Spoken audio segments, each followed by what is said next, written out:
नमस्कार दोस्तों, मैं हूं दिव्यांश। स्वागत करता हूं आपका दिव्यांश बर्थडे यूट्यूब चैनल पर।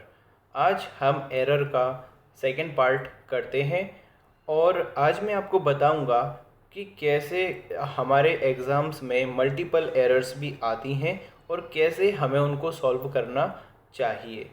ठीक है, तो आप वीडियो को पूरा देखिए और ये समझिए कि देखिए, आप ग्रामर ही हर कुछ नहीं होती, आपको प्रैक्टिस करना भी बहुत ज़्यादा ज़रूरी है। दो प्रकार की स्टडी हमारी होती है, एक होती है एक्टिव स्टडी, एक होती है पैसिव स्टडी।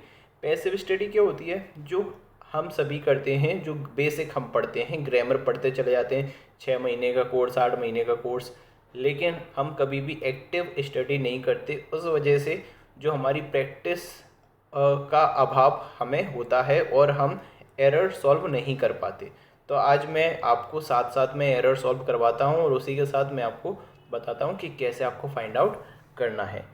ठीक है, तो आप पहली एरर यहाँ पर देखिएगा। If a man diligently seeks to come into the contact with the best that has been thought and said in this world, he will become simple and unselfish। तो आप इसका मतलब पहले देखिए, थोड़ा हम करके देखते हैं। हिंदी वैसे ज़रूरत नहीं होती, जब आप प्रैक्टिस करने लगेंगे तो आपको हिंदी करने की ज़रूरत नहीं पड़ेगी। इफ़ अ मैन, यदि कोई व्यक्ति डिलीजेंटली यानी परिश्रम से, seeks to come into the contact, किसी के कांटेक्ट में आने की कोशिश करता है। किसके कांटेक्ट में आने की? विद द बेस्ट, उस बेस्ट इंसान के कांटेक्ट में, दैट हैज़ बीन थॉट, जिसको ऐसा माना जाता है और कहा जाता है पूरी दुनिया में कि वह बहुत ज़्यादा बेस्ट है। तो किसी भी बेस्ट पर्सन के कांटेक्ट में कोई आता है, he will become simple and unselfish, तो वह एक सिंपल मतलब सादा इंसान बन जाता है और निस्वार्थ व्यक्ति बन जाता है। तो इसमें जो गलती है वो है हमारी इडियोमेटिक गलती, कि ये कम इनटू द कॉन्टेक्ट का प्रयोग नहीं किया जाता, सीधा आता है कम इनटू कॉन्टेक्ट, यानी कि किसी के परिसर में आना, किसी के समीप आना, किसी के नज़दीक जाना या किसी से कुछ सीखने की कोशिश करना। ठीक है, तो कम इनटू कॉन्टेक्ट का प्रयोग किया जाता है, इसमें द का प्रयोग नहीं किया जाता। इसका दोबारा से मैं पूरा अर्थ आपको करके बताता हूँ। यदि कोई व्यक्ति एक ऐसे व्यक्ति के संपर्क में आता है जिसे पूरी दुनिया में अच्छा माना जाता है और अच्छा सोचा जाता है, तो वह आदमी सिंपल और निस्वार्थ बन जाता है। ठीक है, नेक्स्ट देखना। नेक्स्ट हमारा है सेकंड वाला। इसमें लिखा हुआ है you must remember me to post this letter. तो देखिए, रिमेंबर का मतलब होता है याद रखना, खुद ही याद रखना, किसी को याद दिलाना नहीं। याद अगर हम किसी को दिलाएंगे या कोई व्यक्ति हमको कुछ याद दिलाएगा तो हम उस स्थिति में रिमाइंड का प्रयोग करते हैं। रिमाइंड, ठीक है। रिमेंबर यानी क्या होता है? खुद ही याद रखना।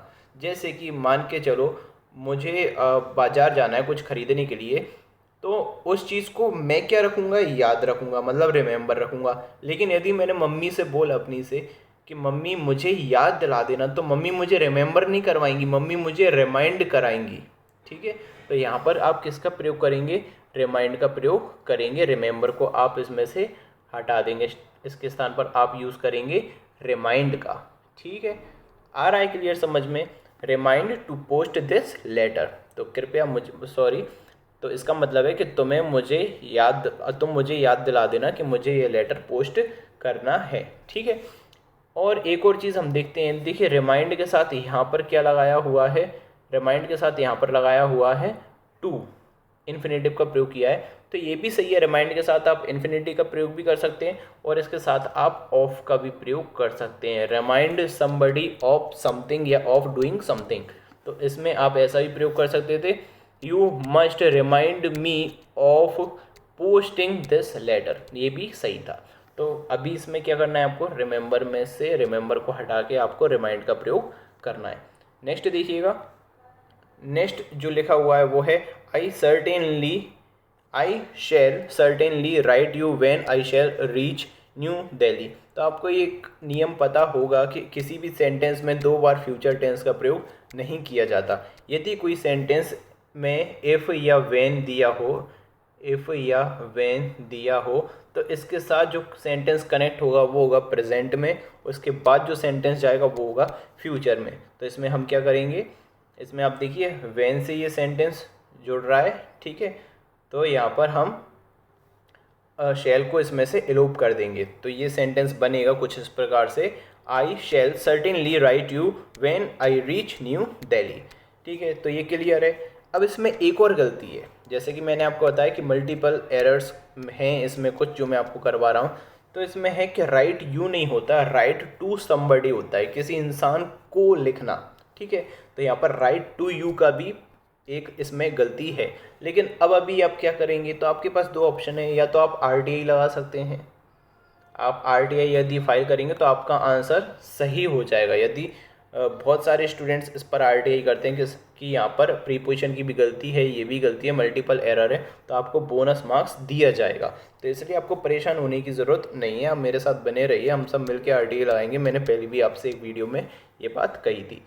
तो लेकिन अभी हम टेम्परेरी स्थिति पे क्या करेंगे, हम क्या करेंगे, तो हम थोड़ी बड़ी गलती फाइंड आउट करने की कोशिश करेंगे जो कि कॉमन है। जैसे कि ये चीज़, ये ग्रामर का पॉइंट, ये सेंटेंस का पॉइंट, ये स्ट्रक्चर का पॉइंट हमें क्लियर है कि यदि कोई सेंटेंस में इफ़ या व्हेन आता है तो डबल फ्यूचर टेंस का उसमें प्रयोग नहीं कर सकते। हम क्या करेंगे, एक ही जगह पे फ्यूचर टेंस का प्रयोग करेंगे। तो सबसे बड़ी गलती वर्ब की, उसके बाद होती है टेंस की, देन फिर हम प्रीपोजिशन वगैरह को देखते हैं। तो इसमें टेंस की गलती है, तो यहाँ पर हम क्या करेंगे, इस पे आपको टिक करना पड़ेगा, जबकि गलती ये भी है, याद रखना, ठीक है। नेक्स्ट देखते हैं हम, on the busy ring road we witnessed का मतलब क्या होता है, देखना, आंखों देखा हाल बताना, ठीक है, आंखों से कुछ घटित होते देखना। A collusion between a truck and an auto, हमने क्या देखा, बिजी रोड पर, बिजी रिंग रोड पर जब हम थे तो हमने क्या देखा, एक ट्रक और एक ऑटो का एक्सीडेंट हो गया, कोलिजन हो गया। तो यहाँ पर देखिए कोलूजन लिखा हुआ है। कोलूजन का मतलब होता है साठ गांठ करना, जैसे कि अंग्रेजों ने सिराजुद्दौला के साथ में की थी, साठ गांठ कर लेना, ठीक है, और फिर उसको हरा दिया था सिराजुद्दौला को, तो वो होता है कोलूजन। एक होती है भिड़त, उसको हम क्या बोलते हैं, कॉलिजन, कोलाइड, कॉलिजन, उसकी स्पेलिंग अलग होती है, उसकी स्पेलिंग होती है कॉलिजन। ये इसका मतलब क्या होता है, भिड़ जाना, लड़ाई हो जा, भिड़ंत हो जाना दो की, ठीक है। तो यहाँ पर कॉलिजन का प्रयोग किया जाएगा, ठीक है, आया समझ में। नेक्स्ट देखना, mister Praful Patel is not attending his office for the last 1 month. ये देखिए, फॉर और सिंस का जब प्रयोग किया जाता है तो हम किसका प्रयोग करते हैं, हम करते हैं परफेक्ट कंटिन्यूस का। तो इसमें हमें परफेक्ट कंटिन्यूस का प्रयोग करना पड़ेगा। तो mister Praful Patel has not been attending his office for the last 1 month. Clear है, ये तो सिंपल वाला है, आपको आ ही गया हुआ समझ में।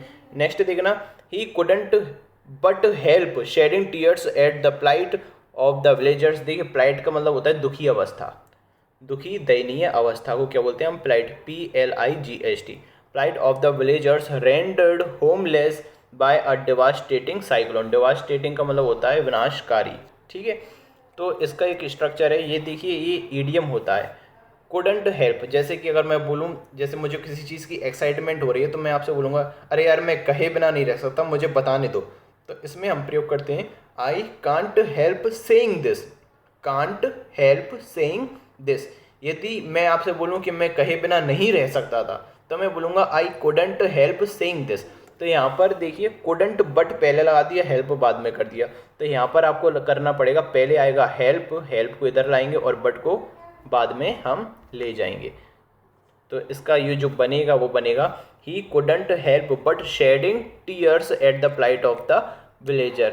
वह आंसू बहाए बिना नहीं रह सका, ठीक है, जब उसको पता चला कि डिवास्टेटिंग साइक्लोन, विनाशकारी साइक्लोन के कारण वो होमलेस हो गए थे, जो विलेजर्स थे वो होमलेस हो गए थे। तो इसमें आ जाएगा कुडंट हेल्प बट, और इसके साथ हमेशा क्या लगेगा, कांट हेल्प बट या कुडंट हेल्प बट के साथ हमेशा वर्ब में ING का प्रयोग किया जाता है, ठीक है, या B4 का प्रयोग किया जाता है।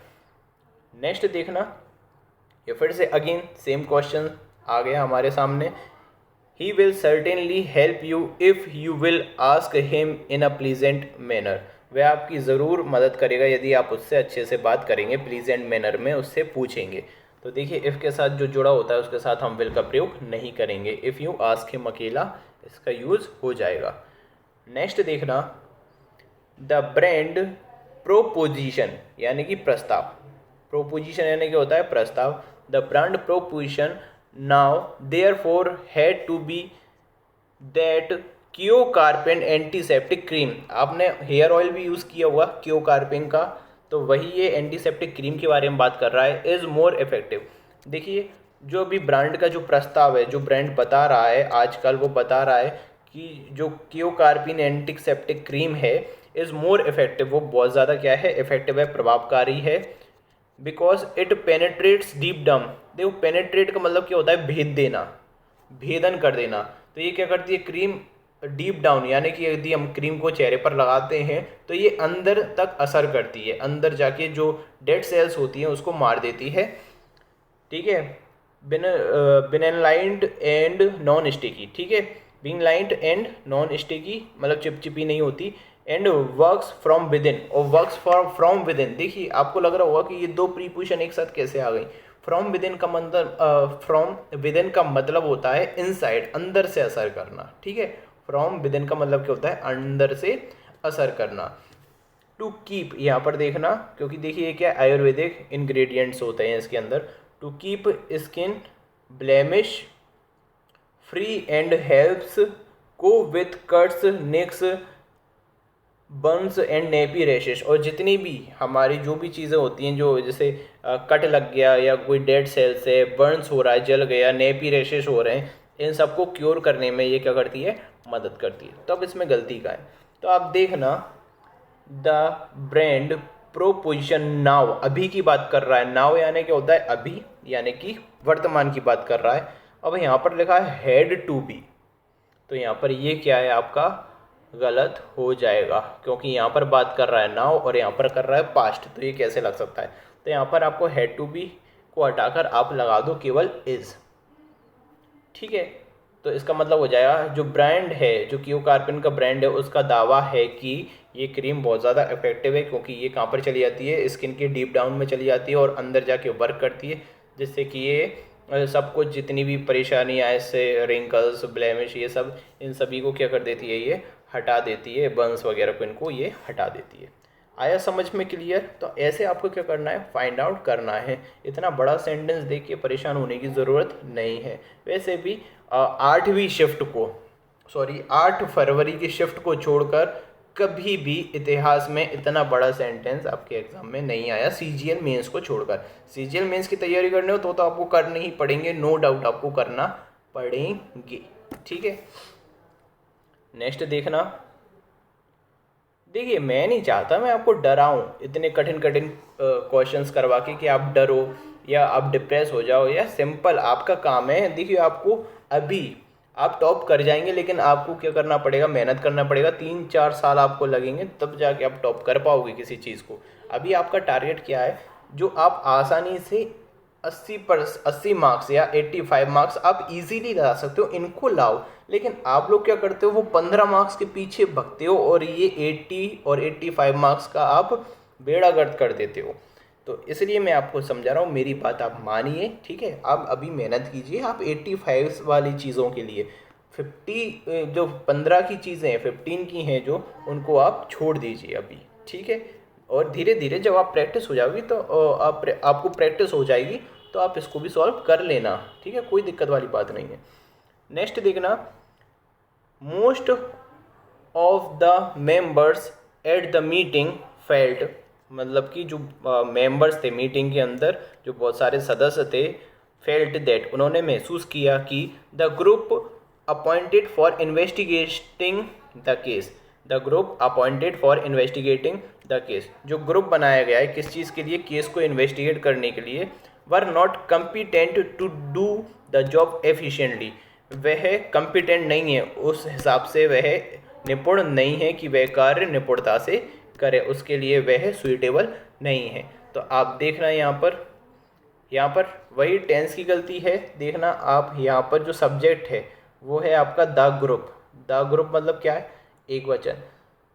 अब ये आपको कैसे पता चलेगा, कैसे सब्जेक्ट पता किया मैंने कि यहाँ पर ये सब्जेक्ट है, तो आपको मुझसे पूरा पढ़ना पड़ेगा। क्या आप तैयार हैं पढ़ने के लिए मुझसे पूरा सिलेबस? तो मुझे कृपया करके कमेंट में आप बता दें, ठीक है। तो मैं सारा सिलेबस आपको करवाऊँगा यदि आप पढ़ेंगे तो, नहीं तो मैं आऊँगा ऐसे ही एरर करवा के चला जाऊँगा, ठीक है ना।